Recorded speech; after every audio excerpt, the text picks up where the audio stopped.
Welcome to this video introducing the basics of foot and mouth disease vaccination.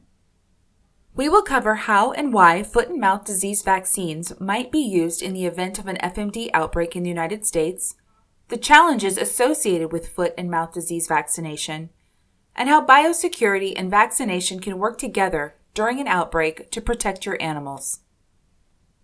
Before discussing vaccination, let's review the disease itself. While harmless to people, foot and mouth disease is the most contagious disease of livestock with cloven hooves, such as cattle, sheep, goats, and pigs. While the virus rarely kills adult animals, it causes fever and painful blisters, often resulting in dramatic loss in weight and milk production. Finally, foot and mouth disease is the most important disease restricting global trade of animals and animal products. There is no treatment for foot and mouth disease. Historically, control has consisted of quarantining herds, testing animals for disease presence, and killing and disposal of positive herds. This practice, called depopulation or stamping out, is still a useful emergency procedure to control and contain the virus. However, given the size of operations and extensive movement of animals in the United States, it will be difficult to control an FMD outbreak with depopulation in anything beyond a small localized outbreak. Responding agencies may employ a variety of strategies depending on the circumstances of the outbreak.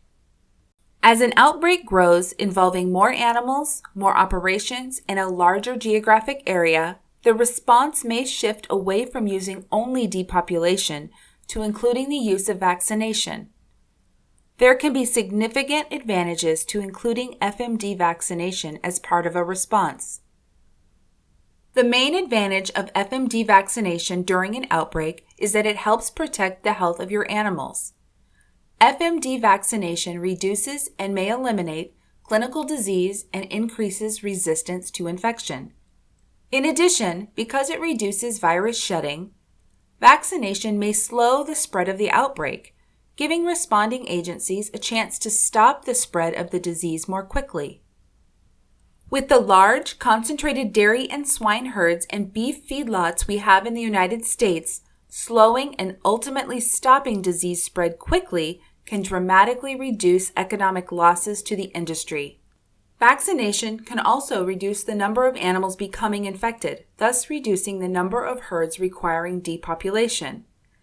Vaccination can also reduce the costs associated with disease eradication and the environmental impact of carcass disposal and other response activities.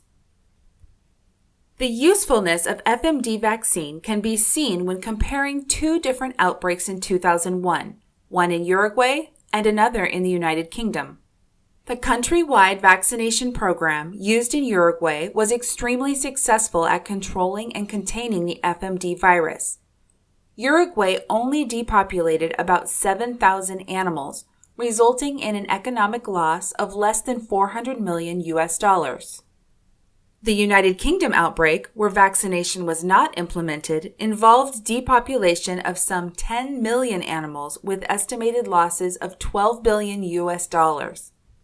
While reviewing the country's vaccination policy following the outbreak, the British government determined vaccination should be considered in any future FMD incident. What are the challenges of using foot and mouth disease vaccine?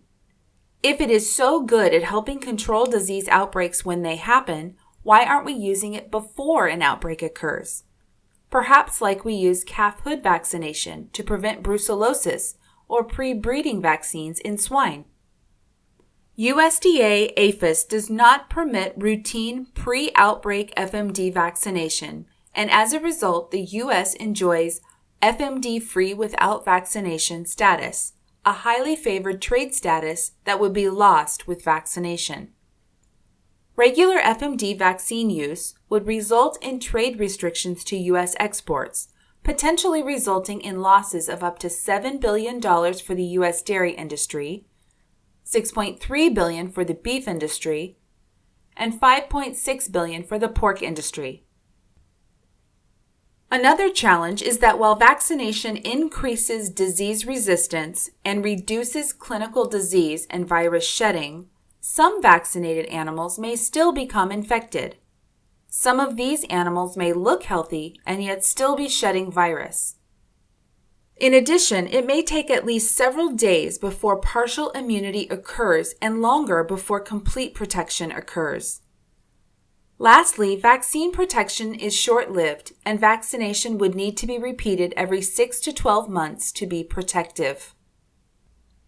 Another challenge to FMD vaccination is the complexity in selecting which one should be used. There are over 65 different strains of the FMD virus in 7 groups or serotypes. There is only limited cross-protection between vaccine strains. Approximately 23 different vaccines would be needed to provide protection against all strains. The cost to producers of repeated vaccination for multiple strains would be enormous. During an FMD outbreak, there is one final challenge. The exact virus strain causing the outbreak has to be determined, and the matching vaccine delivered from stockpiles outside of the U.S. The first doses could arrive in the United States in 5 to 7 days. However, depending on the strain, vaccine availability in the field could remain extremely limited, and delivery of sufficient vaccine could take weeks or months to arrive.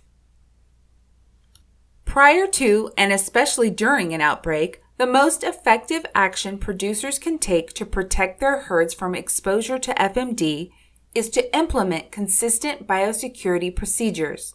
In the 2001 FMD outbreak in the United Kingdom, farms practicing good biosecurity procedures were 5 times less likely to become infected.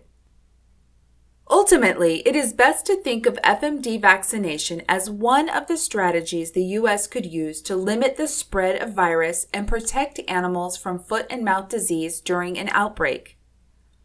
Other business continuity strategies include the use of on-farm biosecurity measures, movement control of animals and products, disease surveillance and diagnostic testing. Here's what we have learned. Depopulation of animals in anything beyond a small, localized outbreak is not a feasible strategy. FMD vaccine used as a tool during an FMD outbreak can help protect your animals, slow disease spread, and limit economic losses. The different strains of FMD require different vaccines, and limited quantities of vaccine may be available during an outbreak. Finally, biosecurity, consistently and carefully implemented, is the most effective way to protect your herd before, during, and after an outbreak. The USDA is collaborating with all segments of the livestock and poultry industries, developing plans to protect your herds, flocks, and businesses from foreign animal disease outbreaks. Talk with your State Department of Agriculture representative about participating in any of the commodity plans you see here, or visit securefoodsupply.org for more information.